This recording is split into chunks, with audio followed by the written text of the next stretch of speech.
ရွှေတွေယူနေတဲ့ကောင်လေးကိုနဂါးကြီးကတွေ့ပြီးနောက်သူ့ကိုဖမ်းဆီးပြီးတော့ချုံနှောင်လိုက်ပါတယ်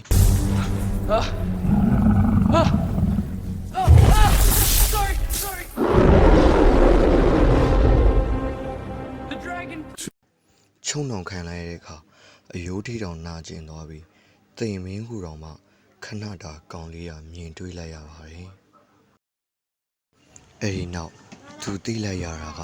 ဒီနဂါးကြီးဟာအတောင်မှန်နဲ့လေပြန်တန်းနိုင်နေဆိုတာပါပဲအတိတ်ဘဝမှာကောင်လေးဟာအလွန်စွမ်းအားကြီးမားတဲ့တိုက်တူးဆရာကြီးဖြစ်ခဲ့ပါတယ်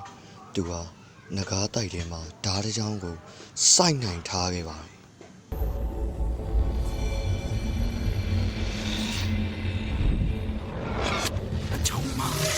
အဲ့ဒီဓာတ်ကိုတတိယပြီးပြန်လဲယူဆောင်လာခဲ့ပါအဲ့ဒီဓာတ်နဲ့ပဲနဂါးကြီးကိုနှိမ်နှင်းပြီးတော့နောက်သူလည်းအလုံးကိုပင်ပန်းနေပါတော့တယ်ဗျာဒါပေမဲ့နဂါးကြီးကမသိပဲသူ့အပေါင်းပါတွေပါတောက်ခေါ်ပြီးဂုဏမှုပြန်လဲပြီးတော့ဝဲပြန်လာခဲ့ပါတယ်အဲ့ဒီနောက်ကောင်လေးလည်းကြောက်ကြောက်နဲ့ဂူထဲသူပြန်လဲပြေးဝင်လာတဲ့အခါသူ့လိုမျိုးဖမ်းဆီးခံထားရတဲ့မော်ဆရာ3လကိုတွေ့မြင်လိုက်ရပါအလိုသူတကယ်ကိုအံ့ဩသွားပါတယ်